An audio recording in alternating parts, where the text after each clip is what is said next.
Subscribe to Infidelity Tales Lab. Now let's begin. The late October rain hammered against the windshield as Gregory Carey pulled into the driveway of his small craftsman house in Portland. His hands ached from the day's work. 12 hours spent finalizing the blueprints for the Morrison Project, a sustainable community center that would either make or break his small architectural firm. At 34, Gregory had built his reputation on designing buildings that felt like home, structures that breathed with the people inside them. He understood space, flow, and the quiet language of shelter. What he didn't understand was why his wife Lena had been so insistent that their 7-year-old son Owen spend the weekend at her parents' house in the West Hills. He barely knows them. Gregory had argued that Friday morning, watching Owen carefully pack his overnight bag with the precision of a much older child. His son had inherited Gregory's dark hair and careful nature, but had Lena's striking green eyes. "That's exactly why he should go," Lena had replied, not looking up from her phone. "My parents want to build a relationship with him. You can't fault them for that." Gregory could fault them for many things, actually. In the 3 years since he'd married Lena, her parents, Randolph and Ruth Hayden, had made their disapproval of him abundantly clear. Randolph, a real estate developer who'd made his fortune buying up properties during the 2008 crash, had wanted his daughter to marry someone with ambition. Ruth, who chaired half a dozen charity boards and measured worth in country club memberships, had actually asked Gregory at their wedding rehearsal dinner if he planned to do something more substantial with his life. The fact that Gregory had put himself through architecture school working construction jobs, that he'd started his firm from nothing, that he employed 6 people and was slowly building something meaningful. None of that registered with the Haydens. He wasn't old money. He wasn't their kind. But he'd loved Lena since the day he'd met her at a gallery opening, when she'd stood in front of his friend's exhibit and said something so perceptive about the use of negative space that Gregory had fallen into conversation with her and forgotten about everyone else in the room. She'd been different then, less concerned with appearances, more willing to challenge her parents' expectations. Marriage had changed something, or maybe it had revealed what was always there. Gregory pushed through his front door, expecting the usual quiet of an empty house. Instead, he found Lena in the kitchen, her blonde hair pulled back, face tense as she gripped her phone. "Where's Owen?" he asked. "Still at my parents'. They're having a dinner party tonight, and..." "A dinner party?" Gregory felt something cold settle in his stomach. "Lena, he's 7 years old. It's almost 8 o'clock. They'll bring him back tomorrow." "Gregory, don't start. My mother specifically asked if he could stay for their event. She said it would be good for him to see how to behave in social situations. He knows how to behave. He's a child, not a circus animal." Lena's jaw tightened. "My parents are trying. The least you could do is meet them halfway." Gregory had heard this before. This particular accusation that he wasn't trying hard enough, wasn't bending enough to accommodate the Haydens' particular brand of conditional affection. He'd watched Lena twist herself into knots, trying to please parents who moved the goalposts every time she got close. He'd sworn he wouldn't let them do the same to Owen. "I'm going to get him," Gregory said quietly. "Don't you dare. Do you know how embarrassing that would be? They have guests, important people. If you storm in there like some what, Lena? Like his father." She looked away, and in that moment, Gregory saw his wife clearly. A woman caught between the family she'd made and the family that had made her, unable to choose, unwilling to see that her parents demanded she choose them every single time. He grabbed his keys and walked out into the rain. The Hayden house sat on 3 manicured acres in Portland's West Hills, a modern monstrosity of glass and sharp angles that some magazine had once called architectural daring, but that Gregory privately thought looked like a series of expensive mistakes. The circular driveway was crowded with luxury cars, Mercedes, Teslas, a Bentley that probably belonged to Randolph's business partner Marcus Sheffield. Gregory parked his 10-year-old Subaru next to a gleaming Porsche and noticed lights blazing from every window. Through the glass walls, he could see people in evening wear, champagne flutes catching the light. He didn't bother with the doorbell, just used the code Lena had given him months ago, her mother's birthday, because Ruth Hayden was exactly the kind of person who used her own birthday as a security code. The heavy door swung open, and Gregory stepped into the marble foyer. Classical music played softly under the murmur of conversation. He moved toward the sound of voices, passing through the cavernous living room with its art collection that Ruth loved to discuss at length. Then he reached the dining room, and the world stopped. 14 people sat around the massive table, dressed in cocktail attire, crystal and silver gleaming under the chandelier. They were laughing, drinking, eating what looked like an elaborate multi-course meal. And moving between them, carrying a heavy tray with shaking arms, was Owen. His son wore a white button-down shirt, several sizes too large, and black pants held up with a belt cinched so tight it bunched the fabric. His dark hair was slicked back with too much gel. His face was pale, drawn with exhaustion. But what made Gregory's vision narrow to a pinpoint was Owen's hands. Raw, red, the skin on his palms blistered and peeling.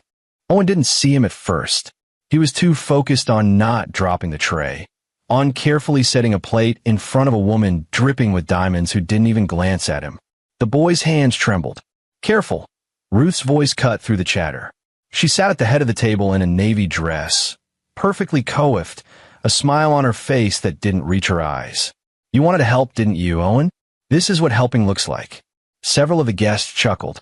A man Gregory recognized as some tech CEO raised his glass in mock salute. Gregory crossed the room in 4 strides. Every head turned. The conversation died. He took the tray from Owen's hands and set it down hard enough that plates rattled. Then he lifted his son into his arms. Owen was too light, too small, and he wrapped his arms around Gregory's neck with a grip that spoke of desperate relief. "Gregory," Ruth stood, her expression shifting from surprise to controlled anger. "This is highly inappropriate.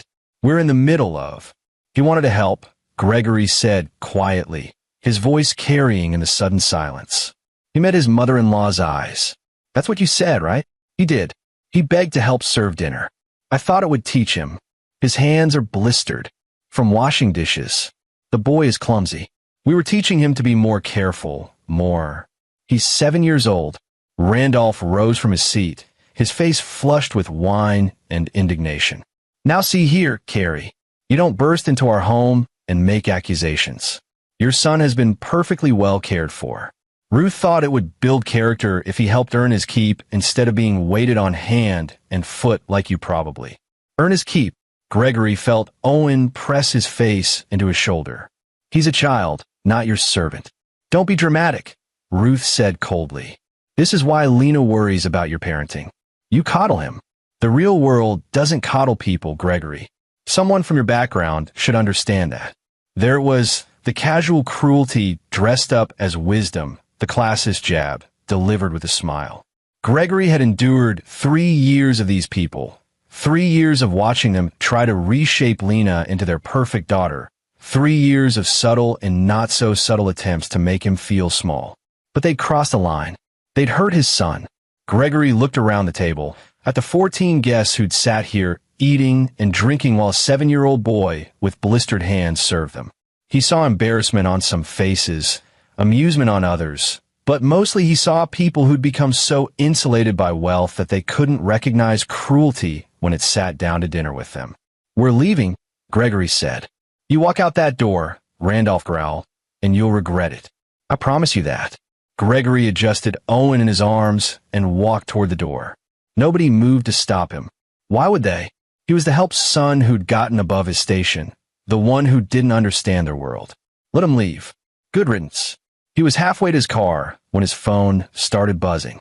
By the time he'd buckled Owen into his car seat and pulled out of the driveway, he had 7 missed calls from Lena. By the time he reached the highway, it was 15. He ignored them all, his jaw tight, his mind already working through what came next. Owen was quiet in the back seat. Too quiet. "Dad." His voice was small. "Yeah, buddy. Did I do something wrong?" Gregory's hands tightened on the wheel. No, Owen. You didn't do anything wrong. Grandma Ruth said I needed to learn to be useful. She said you never taught me how to work hard. 23 missed calls. She said Mom was disappointed in both of us. 31 missed calls. Gregory pulled over a rest stop and turned to look at his son.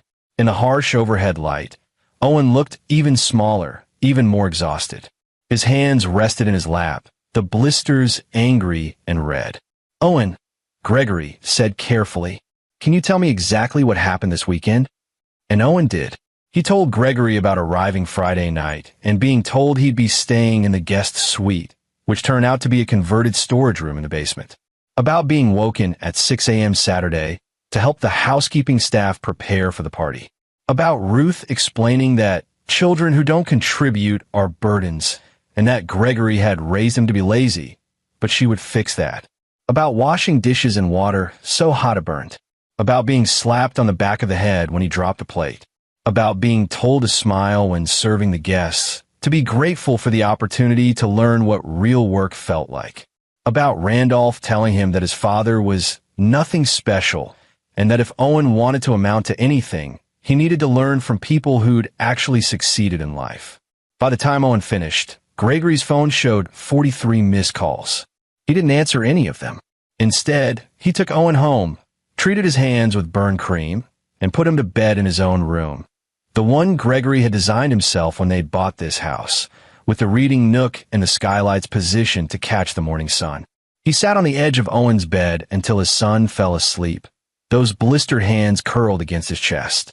Then Gregory went downstairs and started making calls of his own. The next morning, Lena came home.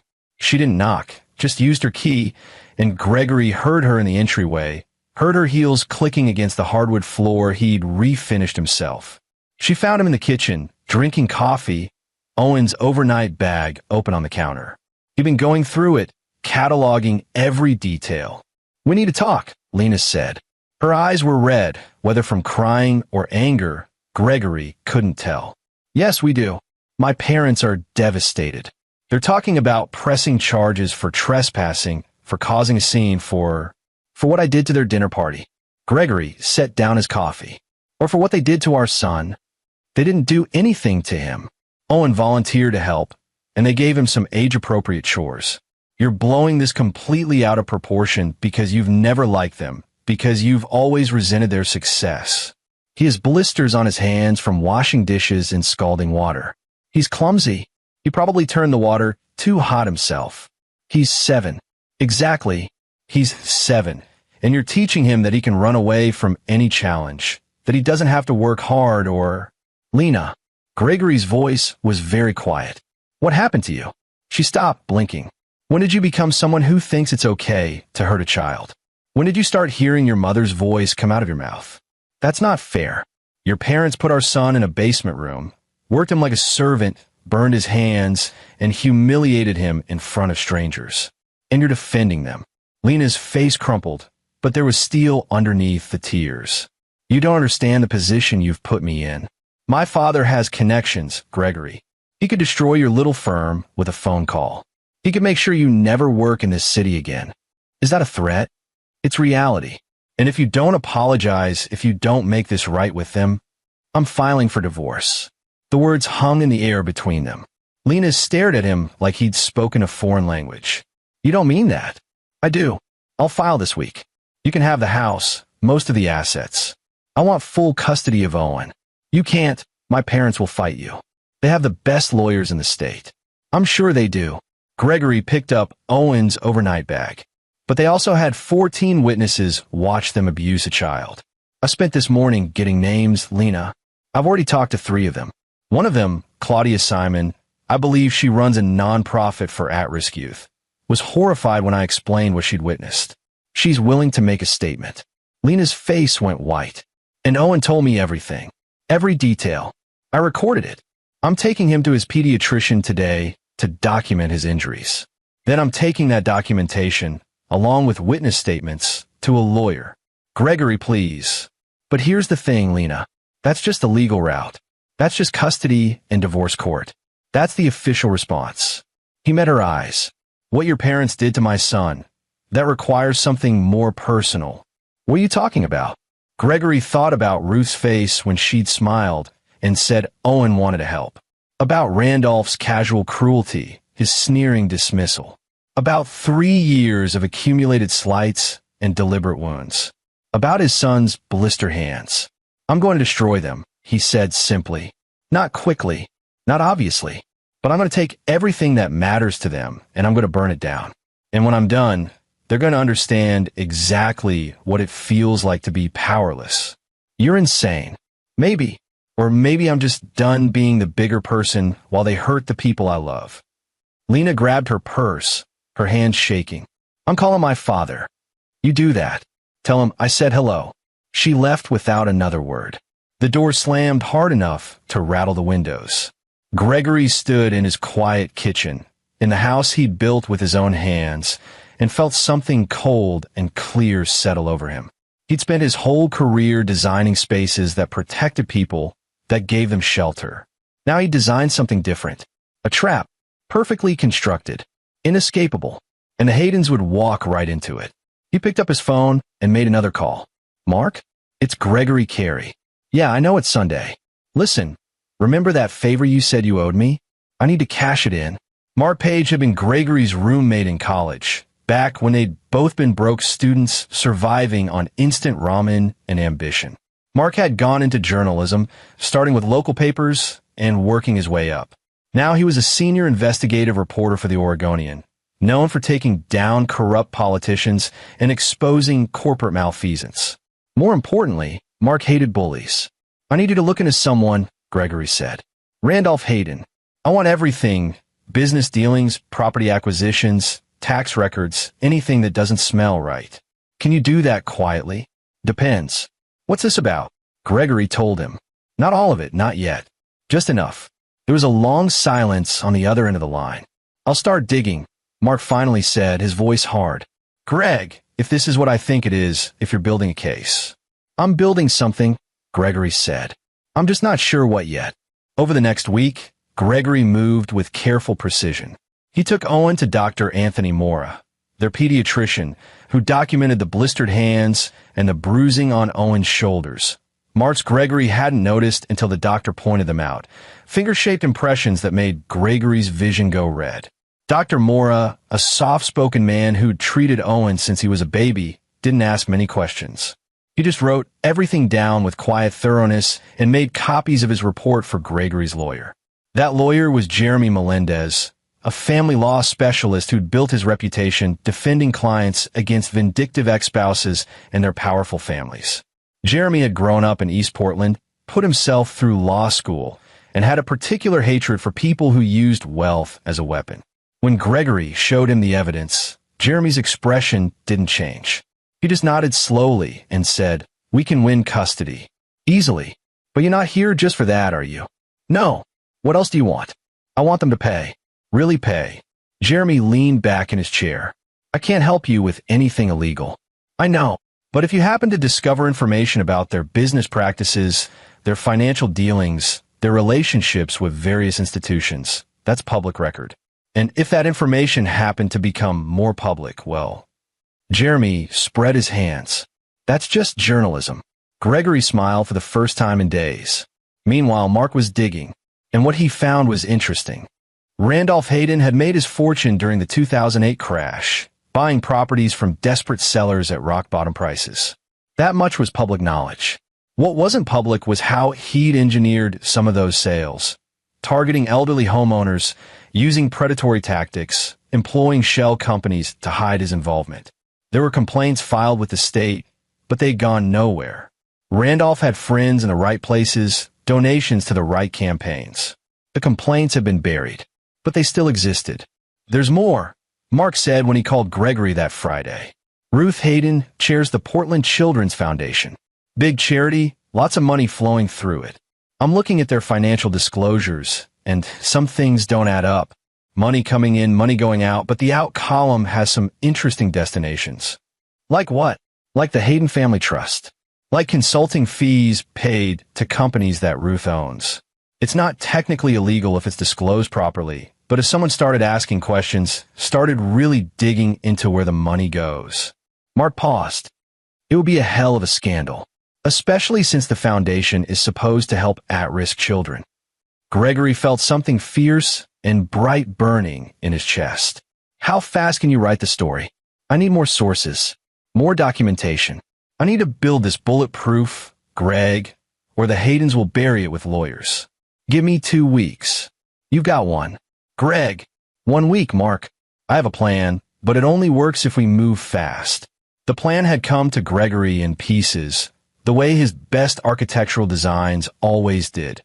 Not as a single flash of inspiration, but as elements that fit together with elegant inevitability.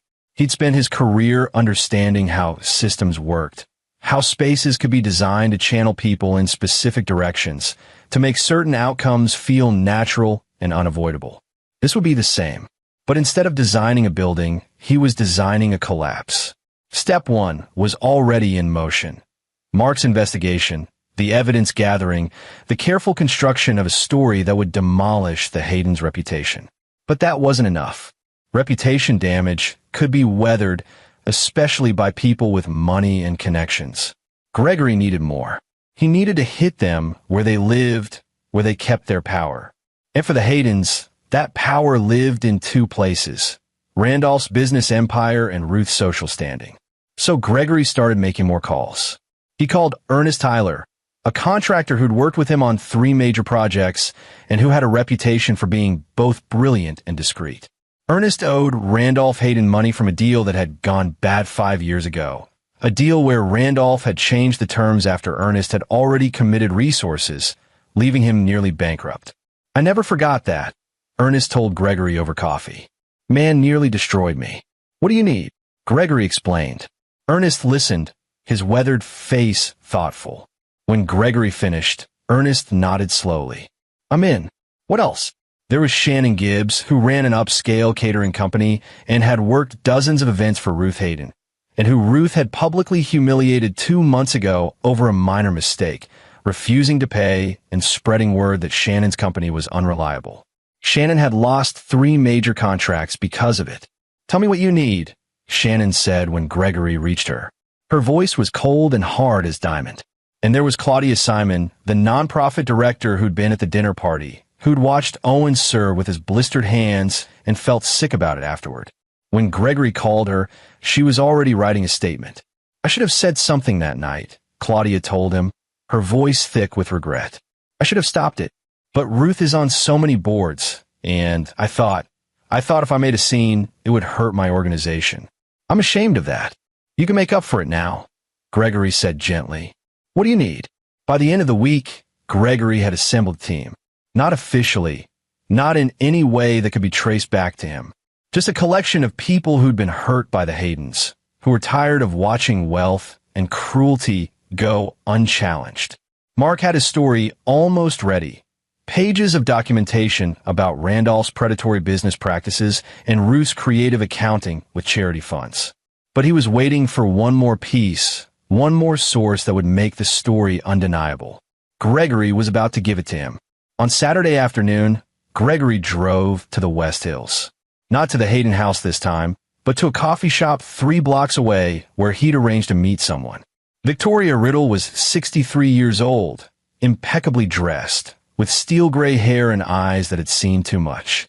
She'd been Ruth Hayden's personal assistant for 15 years before being fired 6 months ago for performance issues. The real reason, as Victoria explained over coffee, was that she'd questioned an invoice, a consulting fee of $50,000 paid to a company that Victoria couldn't verify actually existed. Ruth told me to mind my own business, Victoria said quietly.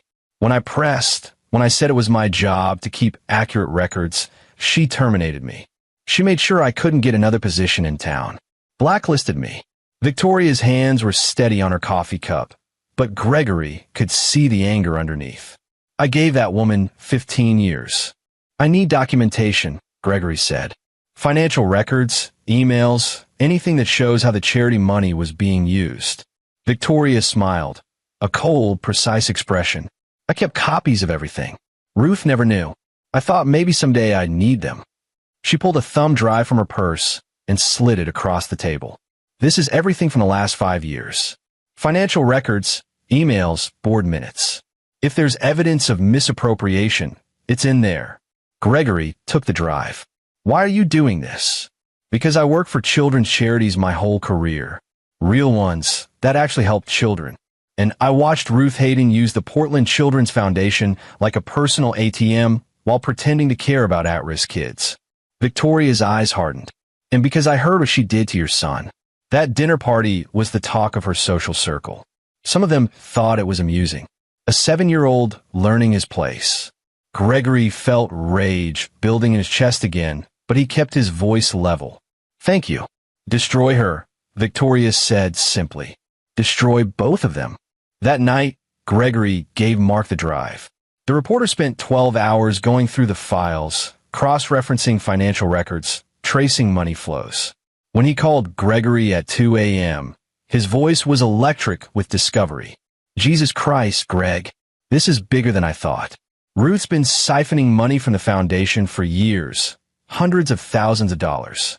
She's been paying herself consulting fees, giving contracts to companies she owns, funneling donations into investments that benefit her personally. And it's not just her. Randolph's involved too. Some of his property acquisitions were funded with foundation money. Can you prove it with these records? Absolutely. This is Pulitzer-level stuff, Greg. When this breaks, it's going to be massive. How soon can you publish? Monday morning. Front page.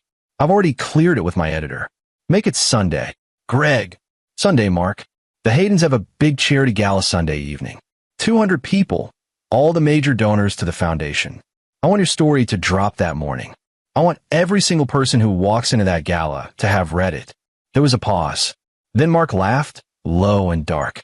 You beautiful bastard. You're not just exposing them. You're making them face everyone they've defrauded.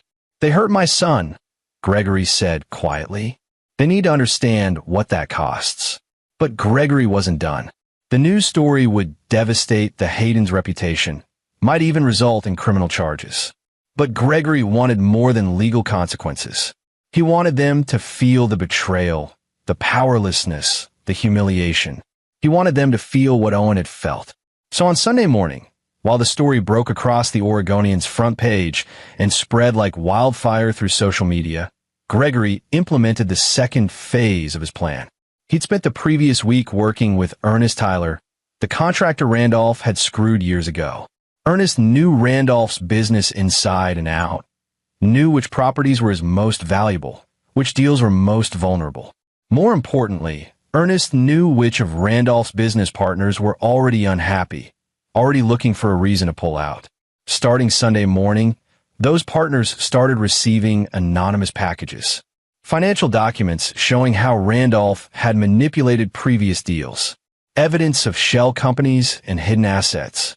Proof that Randolph had been planning to cut them out of upcoming developments. The information was all true. Gregory had made sure of that.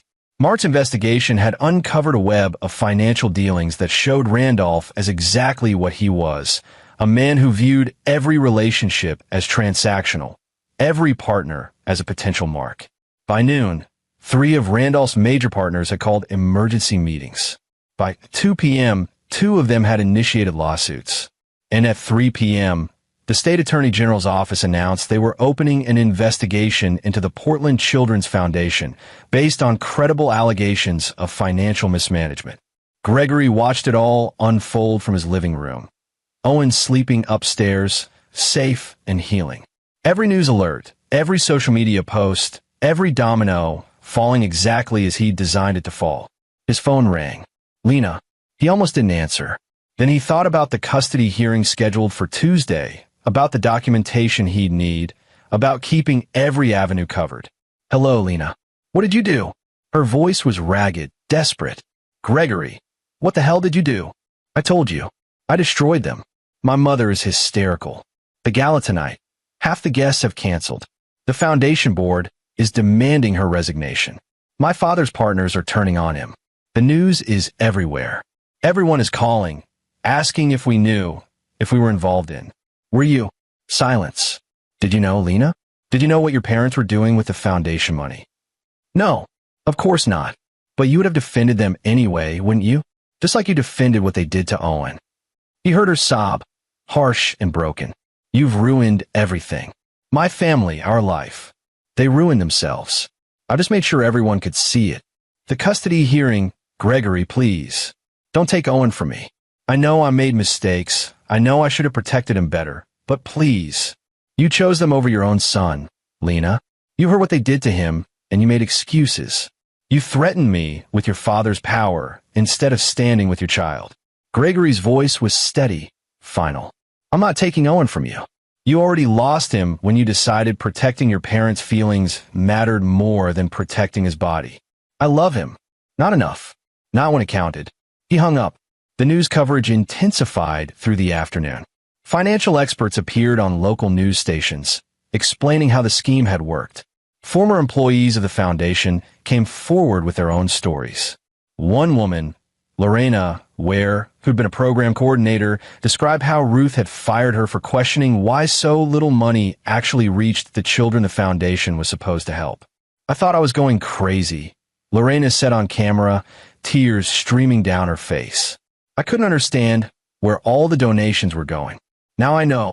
By 5 p.m., the Portland District Attorney had announced a criminal investigation. And at 6 p.m., the Hayden's Charity Gala was supposed to begin. Gregory drove to the hotel where the event was being held, the Heathman, an upscale venue that Ruth had used for years. He parked across the street and watched. The valets were there. The red carpet was rolled out. But the crowd of guests was thin, scattered. Maybe 40 people instead of the 200 Ruth had invited. And even those 40 looked uncomfortable, uncertain, like they weren't sure why they'd come. Gregory saw Randolph's Bentley pull up, saw Randolph and Ruth emerge, both of them moving stiffly, faces frozen in brittle smiles. Ruth's dress was perfect, her hair perfect, her makeup perfect. But Gregory could see the cracks underneath, the tightness around her eyes, the way her hands trembled as she gripped her clutch. They walked into the hotel like they were walking to an execution. Gregory waited 10 minutes, then followed them inside. The ballroom was a disaster.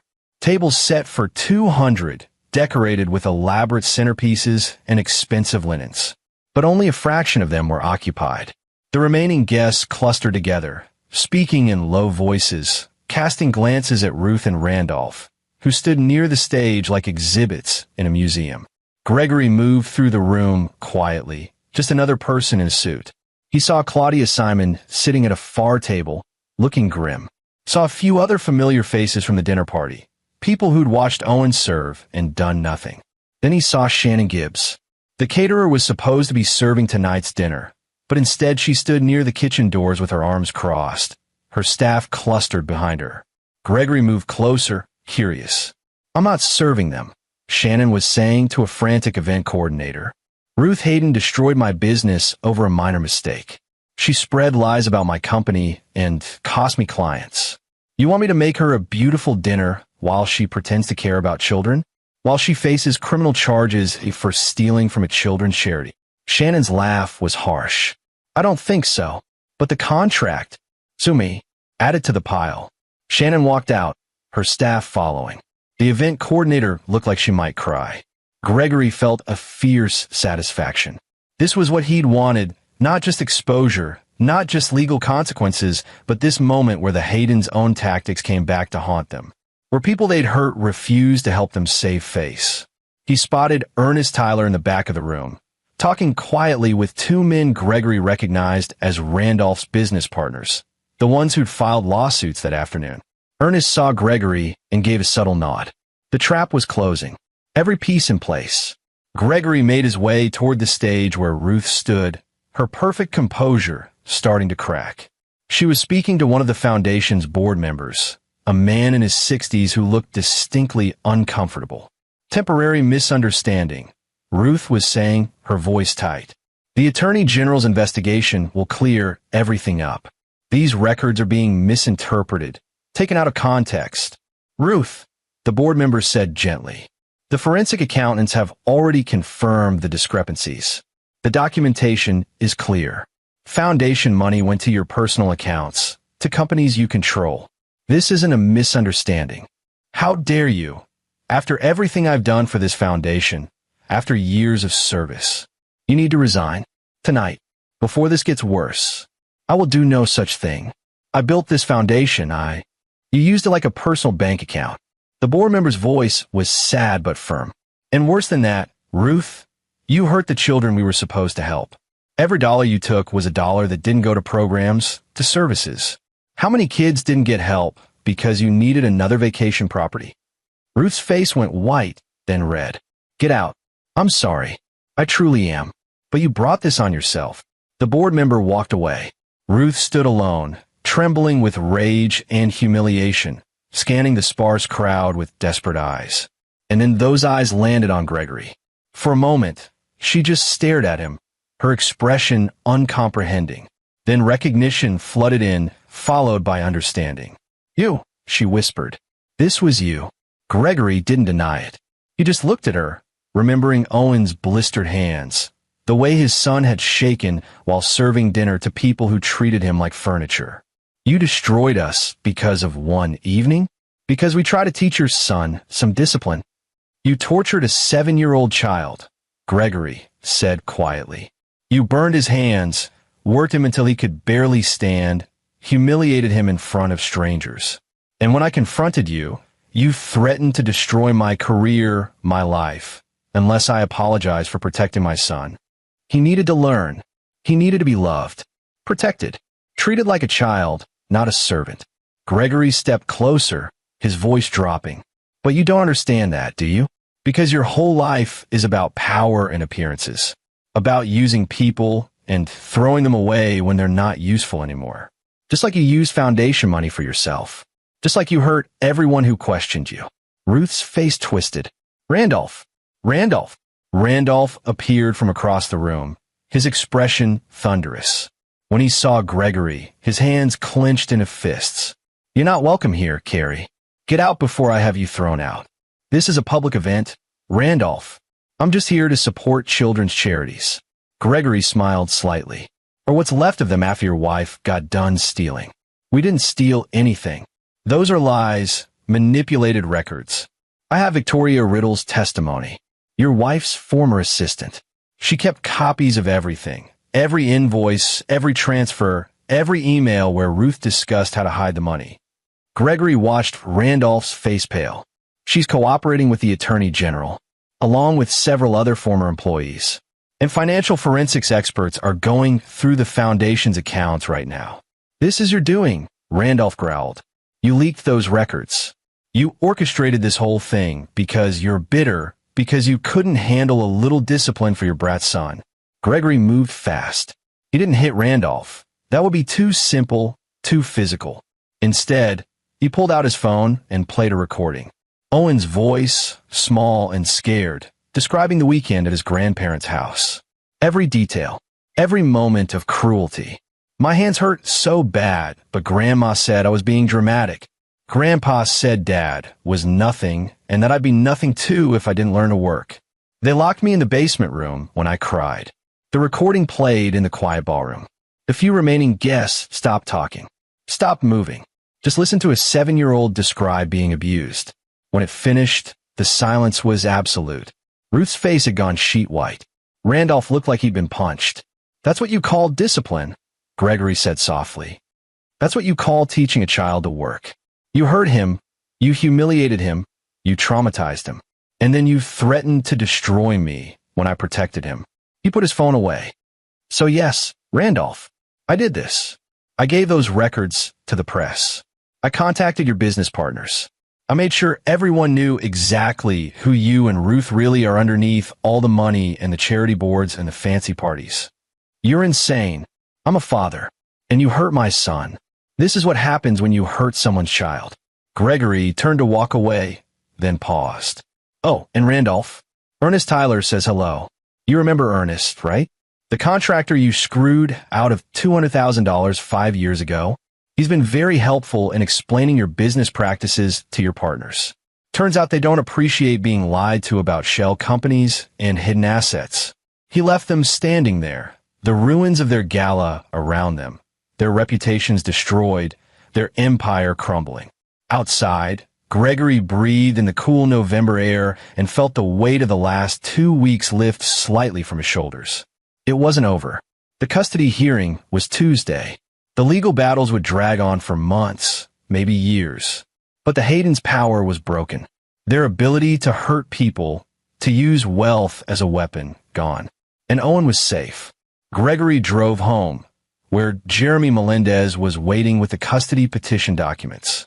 where Dr. Mora's medical reports documented every injury, where witness statements from Claudia and others sat ready for court, where, upstairs in his bedroom, Owen slept safely in a house his father had built with his own hands, surrounded by walls designed to protect him. Gregory had spent his career creating shelter. Now he'd done something different. He'd dismantled the power structures that had allowed his son to be hurt. He'd taken people who thought they were untouchable and shown them they were exactly as vulnerable as everyone else. And tomorrow, he'd start building something new. A life where Owen could grow up without the Hayden shadow, where the boy could be a child, protected and loved. The phone rang. "Mark, did you see it?" the reporter asked. "Saw it. Was there. You're crazier than I thought." "I like it." Mark paused. "The story's going viral, Greg. National news is picking it up. The Attorney General is talking about criminal charges, fraud, embezzlement, tax evasion. The Foundation Board is demanding a full audit. Randolph's business partners are jumping ship like rats off the Titanic." "Good. There's more. I've been contacted by other people. Former employees, business partners, people the Haydens hurt over the years. They all want to tell their stories now that someone finally stood up to them." Mark's voice softened. "You didn't just protect your son, Greg. You gave a voice to everyone they ever crushed." Gregory thought about Victoria, fired for asking questions. About Shannon, her business nearly destroyed. About Ernest, cheated and left for dead. About all the people the Haydens had hurt, secure in the knowledge that wealth would protect them. They needed to learn that power has limits, Gregory said. That hurting people has consequences. "The custody hearing is Tuesday?" "Yeah, you're going to win." Lena's lawyer already called Jeremy to negotiate terms. She knows she can't fight this. Not with the evidence you have, not with her parents in the middle of a criminal investigation. "What terms?" "Joint custody, but primary residence with you. Supervised visitation for the first 6 months to make sure Owen's okay with it. Lena gets every other weekend and holidays." Mark paused. "She's cutting ties with her parents, Greg. Or at least trying to. I don't know if it's genuine or just strategy, but she told her lawyer she wants to protect Owen, whatever it takes." Too little, too late, Gregory thought. But maybe if Lena actually meant it, if she could break free from her parents' influence, maybe Owen could still have a relationship with his mother. A healthy one. "Tell Jeremy the terms are acceptable," Gregory said. "As long as Owen's safety comes first." "Already done." "Owen, Greg." The civil suits against the Haydens are piling up. Former Foundation employees, business partners, even some of the families who were supposed to benefit from the charity, they're all suing. The Haydens are going to be in court for years. And they'll lose most of it. Financial ruin? Complete. Even if they avoid prison, they're done. No one will work with them. No one will trust them. Their social standing, their business empire, their reputation, all gone. And it only took them abusing a 7-year-old to make it happen. Justice is slow. Mark agreed. But it got there eventually. After hanging up, Gregory sat in his quiet house and felt the full weight of what he'd done. He destroyed 2 people's lives, dismantled their empire, turned their own tactics against them. Part of him, the part that still remembered who he'd been before all this, felt uncomfortable with the ruthlessness of it. But then he thought about Owen's hands, about his son's voice on that recording, small and scared and hurt. And he felt nothing but satisfaction. Tuesday's custody hearing was brief. Lena appeared with her lawyer, but didn't contest Gregory's petition. She looked haggard, older than her 32 years, her eyes red-rimmed. When she saw Owen, who'd come with Gregory and Dr. Mora, she started to cry. "Can I talk to him?" she asked Gregory quietly, outside the courtroom. Gregory looked at Owen, who nodded hesitantly. 5 minutes. I'll be right here." Lena knelt down to Owen's level. Gregory watched from a distance, ready to intervene if needed. But what he saw was a mother trying to find words for betrayal and regret. "I'm so sorry," Lena said, her voice breaking. "I should have protected you. I should have believed you and your dad. I made a terrible mistake." Owen was quiet for a moment. Then, "Why did you let them hurt me?" It was the same question Gregory had asked her, but coming from Owen it hit different. Harder. "Because I was scared," Lena said honestly. "Scared of disappointing them, scared of losing them. I spent my whole life trying to make them proud, and I didn't want to see what they really were. She wiped her eyes. But that's not an excuse. You're my son.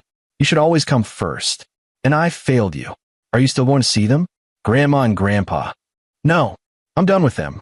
Owen, what they did to you, what I let them do, I can never forgive that. And I'm going to spend the rest of my life trying to earn back your trust. Owen looked at Gregory, uncertain. Gregory kept his expression neutral, letting his son make his own choice. Okay, Owen said finally. But I'm living with Dad. I know. That's how it should be. The hearing itself was straightforward. The judge reviewed the evidence, heard testimony from Dr. Mora, read the witness statements. Lena's agreement to the custody terms made it simple. Gregory was granted primary custody, with Lena receiving visitation rights that would be supervised for the first 6 months. As they left the courthouse, Jeremy pulled Gregory aside. The state's case against the Haydens is solid, he said. Multiple counts of fraud, embezzlement, tax evasion. They're looking at serious prison time, if convicted. And the civil suits, Gregory, they're going to lose everything. Good. There's one more thing. Jeremy's expression was complicated. Ruth's lawyer contacted me this morning. She wants to meet with you. Why? She wouldn't say. But I got the impression. Jeremy hesitated. I think she wants to beg. Gregory thought about it. About Ruth standing in that ballroom, her perfect facade crumbling.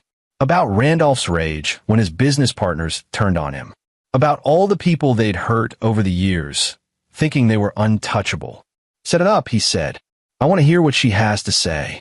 They met at a coffee shop downtown, neutral territory. Ruth arrived alone, without her lawyer, which surprised Gregory. She looked diminished somehow, her expensive clothes hanging on a frame that seemed to have shrunk. Her hair was still perfect, her makeup still flawless, but underneath it all she looked exhausted. Gregory sat across from her and waited. Thank you for meeting me, Ruth said quietly. He didn't respond. I know you have no reason to listen to anything I say. I know what I did was, she stopped, searching for words. Unforgivable. What we did to Owen, the foundation, all of it. Then why am I here? Because I need you to understand something. I need you to know that I didn't. Ruth's carefully controlled expression cracked. We didn't see it as abuse. We genuinely thought we were teaching him, that we were preparing him for a difficult world. By burning his hands? By locking him in a basement? By making him serve dinner to strangers. We were wrong. The admission seemed to cost her. So terribly wrong. And I know saying sorry doesn't begin to cover it, doesn't begin to heal what we broke. But I'm sorry, Gregory. Truly. Gregory studied her. This was Ruth Hayden, who'd spent 3 years treating him like he wasn't good enough for her daughter. Who'd sneered at his profession, his background, his life. Who'd hurt his son and then threatened to destroy him for intervening. And now she sat across from him, asking for what? Forgiveness? Understanding? Is Randolph sorry? He asked. Ruth's jaw tightened. Randolph is angry. He blames you for everything. He thinks you're vindictive and cruel and that you went too far. I didn't go far enough. He's my husband. We've been married for 35 years. I can't. Ruth's hands trembled. I can't leave him. Even now, even after everything, I can't walk away. Even though he helped you steal from sick children? She flinched. The foundation money. We convinced ourselves it was justified. We did so much work, gave so much time. We thought we earned it. It wasn't yours to take. I know that now. The Attorney General's investigation, the lawsuits, losing everything. Ruth looked up at him with exhausted eyes. We're going to prison, Gregory. My lawyer says the evidence is overwhelming. We'll lose the civil suits. We'll lose our money, our home, our reputation, everything we built. And we deserve it. Gregory said nothing. But Owen, Ruth continued, her voice breaking. Our grandson. I need to know. Is he okay? Is he healing? Why do you care? Because despite everything, despite what we did, I love him. In my own broken, terrible way, I thought I was doing right by him. I was trying to make him strong, trying to prepare him for she stopped. I'm making excuses again. The truth is, I hurt him because that's how I was raised. My parents were cruel, and I learned to be cruel. I thought it was normal. I thought it was love. Gregory felt something shift. Not forgiveness. He wasn't ready for that. Might never be ready, but something like understanding. Hurt people, and cycles of cruelty perpetuated themselves until someone broke them. He'd broken it. Violently, ruthlessly, completely. Owen is healing, Gregory said finally. The blisters are gone. The nightmares are getting less frequent. He's back to being a happy kid, but he won't see you again. Not ever. I won't allow it. Ruth nodded, tears streaming down her carefully made-up face. I understand. That's my punishment, isn't it? Knowing I had something precious and I destroyed it. That's one of your punishments. The others are coming.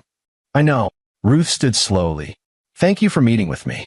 I know I don't deserve your time, your consideration, but I needed you to know that I'm sorry. If I could go back, if I could change everything. But you can't. That's the point, Ruth. Actions have consequences.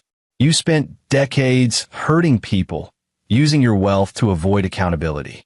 Now the bill is due. She nodded, wiped her eyes, and walked away. Gregory watched her go and felt no satisfaction, no victory. Just a cold finality. Over the next 3 months, the Hayden's empire collapsed in slow motion. The criminal investigation resulted in multiple indictments. Ruth was charged with embezzlement, fraud, and tax evasion. Randolph faced similar charges, plus additional counts related to his business dealings. Wire fraud, conspiracy, violations of real estate law. The civil suits piled up. Families who'd been supposed to benefit from the foundation sued. Former employees sued. Business partners sued.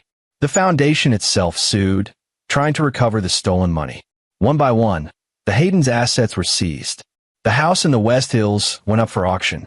The art collection, the cars, the vacation properties, all liquidated to pay damages and legal fees. Mark's follow-up stories kept the scandal alive, documenting each new revelation, each new victim coming forward. The Portland business community turned its back on Randolph. Ruth was forced to resign from every board, every committee, every position of influence she'd held. And through it all, Gregory focused on Owen. Therapy sessions twice a week with a child psychologist who specialized in trauma. Slow, careful rebuilding of trust and security. Lena's supervised visits, which gradually became less supervised as Owen grew comfortable with seeing his mother again. Lena had kept her word. She'd cut ties with her parents completely, even refusing to help with their legal defense. She'd started her own therapy, trying to understand how she'd become so enmeshed with toxic people that she'd chosen them over her own child. I want to be better, she told Gregory one evening when she brought Owen home from visit. I want to be the mother he deserves. Then be that, Gregory said simply. Owen's giving you another chance. Don't waste it. 6 months after the custody hearing, Randolph and Ruth Hayden pled guilty to multiple felonies. The plea deal was harsh. Ruth got 8 years in federal prison. Randolph got 12. They were both in their 60s. Depending on parole, they might see freedom again in their 70s. Gregory didn't attend the sentencing. He had no interest in watching them be led away in handcuffs, no desire to gloat or celebrate. He'd already won. The Haydens had been destroyed, dismantled, reduced to cautionary tales. That was enough. Instead, he spent that day with Owen building a treehouse in their backyard. Owen's hands were healed now, the blisters long gone, replaced by the normal scrapes and calluses of an active 8-year-old. Dad, Owen asked as they worked on securing a support beam. Are Grandma and Grandpa ever coming back? No, buddy. They're going away for a long time. Because they were bad? Gregory set down his hammer and looked at his son. Because they hurt people and didn't think they'd face consequences. Because they forgot that being wealthy or powerful doesn't mean you can treat people badly. Owen was quiet for a moment, thoughtful. You made them pay. I did. Was it hard? Making them pay. Gregory thought about Victoria Riddle and the evidence she'd provided. About Mark's investigation, Ernest's cooperation, Shannon's refusal to serve them. About all the people who'd helped him because they'd been hurt too. No, he said honestly. It wasn't hard. They made so many enemies, hurt so many people. I just helped everyone see who the Haydens really were. Good, Owen said with fierce satisfaction that reminded Gregory of himself. Then his son went back to hammering nails, the conversation over, the past beginning to fade. 3 years later, Gregory stood in his office overlooking the city, reviewing plans for his latest project, a community center for at-risk youth, funded by a coalition of nonprofits and private donors. It was his biggest project to date, the kind of work that would define his career. Owen was 11 now, thriving in school, well-adjusted despite the early trauma. He split time between Gregory's house and Lena's new apartment. And while the relationship between Gregory and his ex-wife would never be warm, it was functional. They co-parented effectively, both focused on Owen's well-being. Mark had won a regional journalism award for his coverage of the Hayden scandal. The story had exposed not just one corrupt couple, but an entire system that enabled the wealthy to exploit charitable institutions. New regulations had been implemented, oversight strengthened. Ernest Tyler had rebuilt his business and was now one of the most respected contractors in Portland. Shannon Gibbs's catering company had recovered and expanded. Victoria Riddle had found a new position with a legitimate nonprofit. And the Haydens sat in federal prison, their empires scattered to the winds, their names synonymous with greed and cruelty. Gregory's phone rang. Jeremy Melendez. Greg, you're not going to believe this. Ruth Hayden's lawyer just filed a petition for early release based on health issues. Is she dying? No, just old and uncomfortable. The lawyer's arguing that continuing imprisonment is unduly harsh given her age and declining health. Gregory felt old anger stir. What are the chances it gets approved? Slim. The victims' families are already organizing opposition, and the foundation has submitted a statement opposing any reduction in sentence. Jeremy paused. But I wanted you to know, in case you want to weigh in. Gregory thought about it. About Owen's healed hands and nightmares that had finally stopped. About 3 years of peace, of rebuilding, of moving forward. No, he said finally. I'm done with the Haydens. They're paying their debt. That's enough. You sure? Yeah, I've got better things to do than watch them rot. He hung up and returned to his blueprints, to the community center that would help children like Owen, children who needed protection and support. He'd spent 3 years building this project, pouring into it all the energy he'd once spent on revenge. It felt better, cleaner, more like the person he wanted to be. His office door opened, and Owen walked in, backpack slung over his shoulder. Hey, Dad. Mom said I could come hang out here until you're done working. Homework done. Mostly. I need help with math. Gregory smiled. Let me finish this section, and I'll help. Owen settled into the chair by the window, pulling out his textbook. For a moment, Gregory just watched him. This smart, resilient kid who'd survived trauma and come out stronger. Who had a father who'd moved heaven and earth to protect him. Dad, Owen looked up. You know how you always say, I can tell you anything? Yeah. Some kids at school were talking about the Hayden thing. About Grandma and Grandpa. About what you did. Owen's expression was complicated. They said you destroyed them. That you're kind of scary. Gregory set down his pencil. What do you think? I think. Owen chose his words carefully. I think you protected me. And that people who hurt kids should pay for it. But also, he looked down. I'm glad you stopped. That you didn't stay angry forever. Me too, buddy. Because being angry all the time would be like still letting them hurt us, right? Like they'd still be controlling us, even from prison. Gregory felt something tighten in his chest. When had his son become so wise? You're absolutely right. The best revenge is living well, being happy, building something good. He gestured at the blueprints. This community center is going to help thousands of kids. That matters more than anything I did to the Haydens. Owen grinned. Can I help design some of it? Like the kids' spaces. I was hoping you'd ask. They worked together as the afternoon faded into evening, father and son, designing rooms that would shelter and protect children who needed it. Gregory had started this journey wanting revenge, wanting to destroy the people who'd hurt his son. He'd succeeded, but along the way, he'd learned something more important. That protection was more powerful than punishment, that building was better than destroying, that the best way to fight darkness was to create light. The Haydens would spend years in prison, their empire gone, their legacy one of cruelty and theft. But Owen would grow up strong and loved, surrounded by people who'd chosen to do better. That was the real victory. And as Gregory sat with his son, designing spaces of safety and hope, he felt the last of his anger finally release. The Haydens had paid. Justice had been served. Now it was time to build something worth protecting. The story ended not with the Haydens' destruction. That had been merely justice, but with Gregory's choice to use his skills, his connections, his hard-won victory to create something lasting. The community center would bear Owen's middle name, the Owen Michael Carey Center for Youth Development. It would serve at-risk children, children from broken homes, children who needed protection and support. It would be everything the Portland Children's Foundation should have been before Ruth Hayden corrupted it. And it would stand as proof that the best revenge wasn't destruction, but creation. That the strongest response to cruelty wasn't cruelty in return, but building a world where cruelty had less power. Gregory had destroyed the Haydens because they'd hurt his son, but he'd saved countless other children by building something better in the rubble of the Haydens' empire. That was how a father protected his child. That was how a good man won. And there you have it. Another story comes to an end. What did you think? I'd love to hear your thoughts in the comments below.